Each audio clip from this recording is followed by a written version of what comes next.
What's up, everyone? Welcome to the video. Today we're going to take a look at how to replace the battery in this Toyota remote head key fob.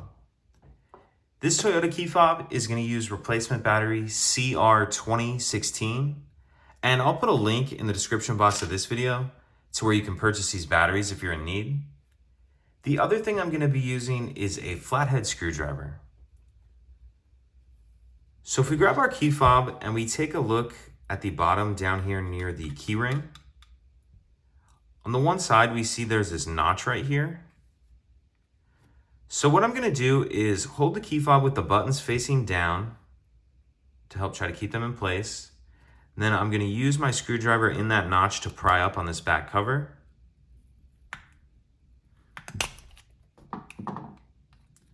Get that back cover off. And now there's this plastic case in here that we're going to pull out, and we can set the rest of the shell to the side for now. And if we grab our screwdriver on the narrower end of this, on the part that has the clear plastic, there's kind of these little notches right here. What I'm going to do is put my screwdriver in there and then just twist like I'm opening a lock with a key. And as I do that, it pops this clear plastic piece up a little bit, and we can pull it the rest of the way off like that. And we see our battery right here. And if you're using a bigger screwdriver, you'll need to grab something else, something smaller that can fit in this little notch. What I'm going to do is get in that notch and get under the edge of the battery and get it out of that holder. And this screwdriver is almost actually a little too big as well. I did get it out of there though. Now we'll grab our replacement battery, and we want to make sure that we're installing that with the plus side up.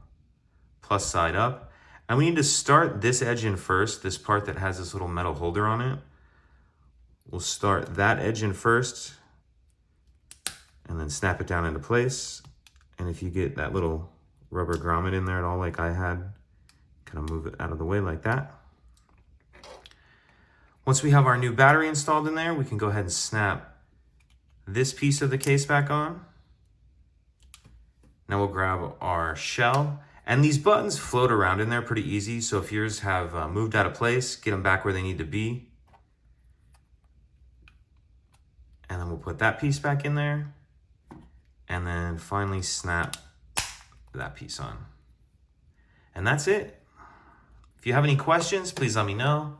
If you could take a second to like and subscribe, it helps us out, and I'd appreciate it. Thank you.